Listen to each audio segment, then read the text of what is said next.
Hello, and welcome to the fourth episode of the Quarantine Report on July 10th, 2020. I'm Rihanna Dozier. The world's in an interesting and unprecedented time, and we're here to keep you informed, entertained, and connected.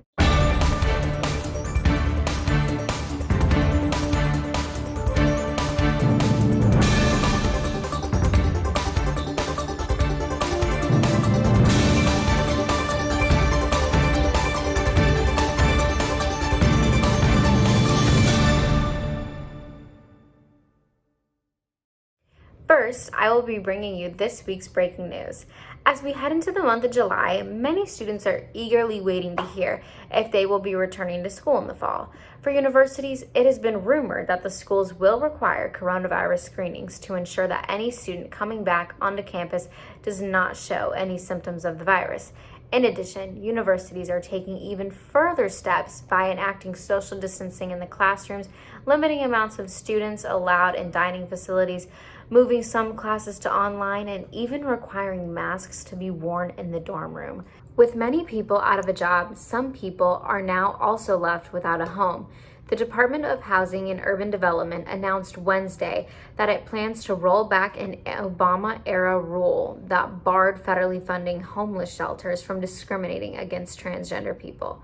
The new rule allows shelter providers that lawfully operate as single-sex or sex-segregated facilities to voluntarily establish a policy that will govern admissions determinations for situations when an individual's gender identity does not match their biological sex. Under the proposed change, a shelter that does not accept a transgender person would be required to hand out information about other shelters in the area that can meet their needs. All right, enough serious talk. Now, let's talk about something that's way more fun and that I know everyone is probably really excited to get back to: movies.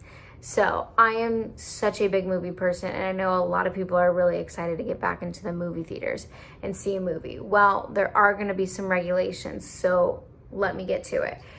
So basically, for the movies, they're limiting it to 50% capacity, so half the theater will be full, which we could basically expect since restaurants are already doing that.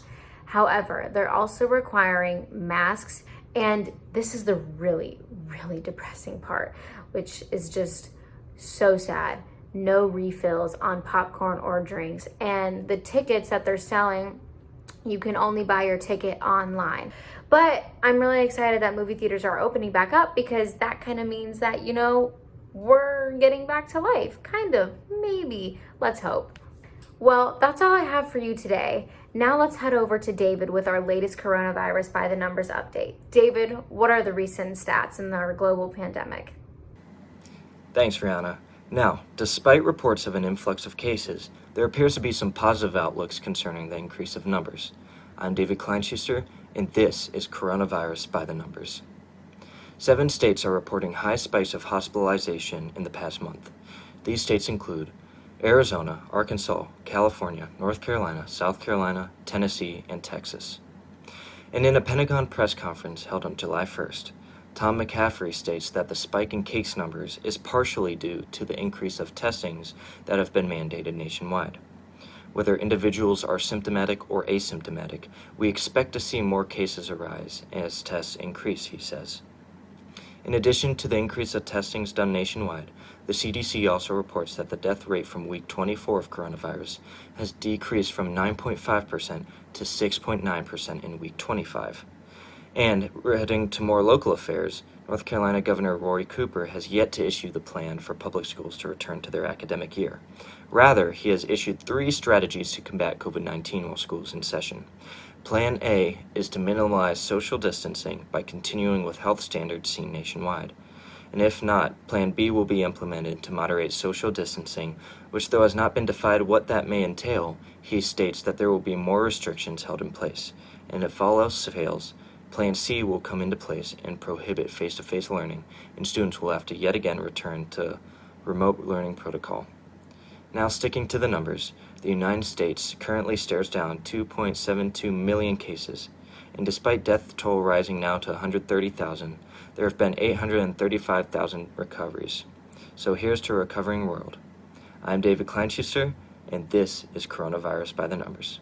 Back to you, Rihanna. Thanks, David, for keeping us up to date during this pandemic. Let's now head over to Elizabeth with Life in Quarantine. What's this week's quarantine tip, Elizabeth? Thanks, Rihanna. What's up, guys? It's Elizabeth Beto here, back at it again with an all-new Life in Quarantine activity. This week, we are cooking up another delicious segment by heading into the kitchen to talk about how to meal prep. Now, this Quarantine 15 is not a good look, so it's time to get back on track with some fun, nutritious, and delicious meals that you can have all week long. So grab your favorite apron, let's wash those hands, and get cooking. So this isn't my first time meal prepping, but after exploring Pinterest, I have figured out the easiest and most efficient way to meal prep that anyone can do. First, figure out how many meals you're gonna make for the week. You could start out with as little as 3, maybe 5 for the weekdays, or go the full 7 for the entire week. Next, figure out what you need to get to the store by using this guide.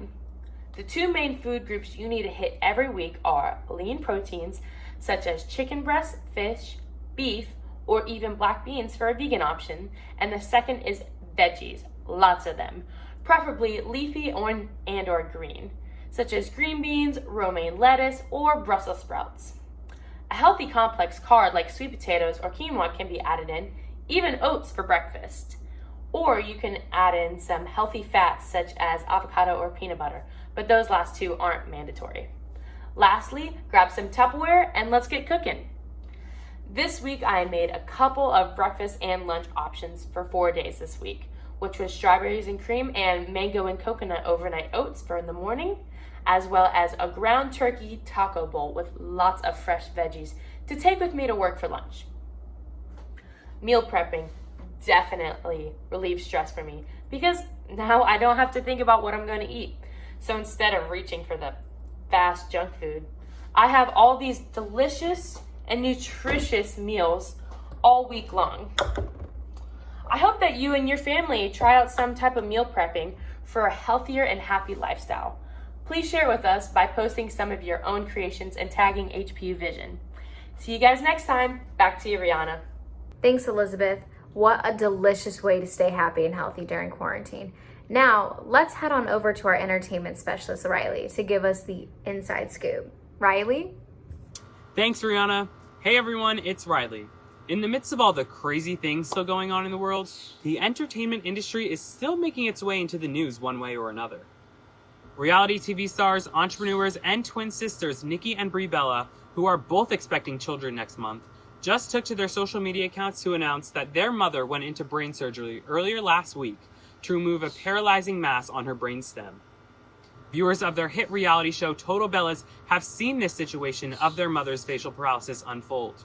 This past Tuesday, she underwent a successful surgery and is officially in recovery. Nikki says that she had amazing doctors and that they're doing an amazing job helping out her mother. Our thoughts and prayers are with the Bella's mother and her family. Cancel culture has taken over social media as multiple celebrities have quote-unquote been canceled due to their problematic past. Recently, YouTube sensation Shane Dawson is under fire for past videos, comments, and situations that he involved himself in. This includes racial and predatory videos he filmed in his past. After multiple accusations of negative comments against Shane Dawson, YouTube has officially demonetized all 3 of his channels, removing any and all ad revenue from his videos. Morphe, his cosmetics line partner, removed his and Jeffree Star's palette from their site. This is still a developing story, but things are not looking good for Shane Dawson. My favorite Kardashian sister, Kim Kardashian West, has officially joined the Billionaire Club. After a $200 million investment deal for her cosmetics line KKW Beauty with the company Coty, Kim Kardashian's brand now has a $1 billion valuation. She sold 20% of her company to Coty Inc. However, she will still lead creative efforts in production and communication. That's all I have for entertainment this week. Stay tuned next week to see how the Kardashians are making the news, as well as any other entertainment news. Back to you, Rihanna. Thanks, Riley, for sharing the latest in entertainment news. Now, who's ready for a debate? Ava and Gabriella, what are we discussing this week? Thanks, Rihanna. Hi, everyone, and welcome to this week's debate. I'm Gabrielle Barone, joined today by Ava Sames. With a rather popular debate amongst High Point students, we're going to discuss whether or not farmers or the calf are the better food option. Let's get started. Thanks, Gabrielle. I think Slane is definitely the best food option for High Point students. In Slane, there are so many more options on what to decide where you want to eat. If you're craving a good slice of pizza or if you want a delicious barbecue burger, you can always build your own. There are always ways to make a healthy meal with salad, fruit, or cereal.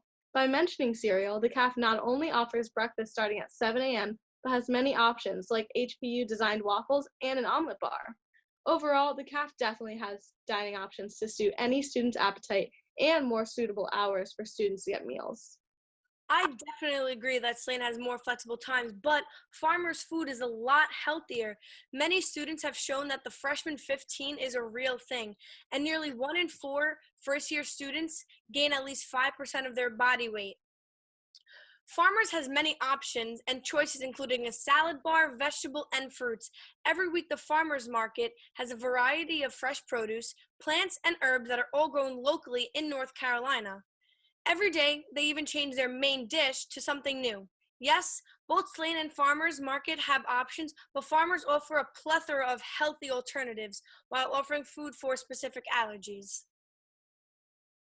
While farmers may have healthy food, the Point has definitely the best greasy food. They have so many different pizza options and burgers, and I personally love their chicken tenders. I think healthy food options is a great way to steer students away from junk, but having the Point is always a great thing to have. I definitely agree that do have good food options and they have good times, but having specific times with farmers, it helps students plan accordingly, which is also a good skill for time management. Throughout the day, busy day with class and homework, we can't forget to fuel our bodies. I definitely see your point. I think that we can both agree that High Point has amazing dining options overall, but each person has their own preferences on what they prefer. Students may have options to care for their dietary needs or late night cravings. Thank you everyone for joining us for our weekly debate, and stay tuned next week for back to you, Rihanna. Thanks, Ava and Gabriella. Now let's head over for some sports. Ethan, what's the latest in the sports world? Thanks, Rihanna. How's it going, everybody? Sorry I couldn't be with you 2 episodes ago, but I hope today's show makes up for it. My name is Ethan Smith, and today I'm here to talk to you about the biggest headlines in the world of sports. In the NFL, the big story is quite super, no pun intended. Former Carolina Panthers quarterback and 2015 NFL MVP Cam Newton has just signed a $7.5 million incentives-based deal for 1 year with the New England Patriots, Tom Brady's former squad. The veteran has already put up some monster numbers in his career, having already finished third on the top of the quarterback rushing yards list behind Randall Cunningham and Michael Vick, despite having a pretty young career. In the process, the New England Patriots have become the first franchise ever to lose one NFL MVP and gain another NFL MVP in the same offseason. So maybe that means the dynasty isn't over after all. But I sure hope it is. My Steelers can't take much more of this. In the NBA, Lakers guard Avery Bradley made headlines by being one of multiple players to sit out of the Orlando restart, citing personal and familial reasons relating to the coronavirus. So, who do LeBron and co sign to replace Bradley, who have become a very important role player for the West's #1 seed? A face LeBron James knows all too well.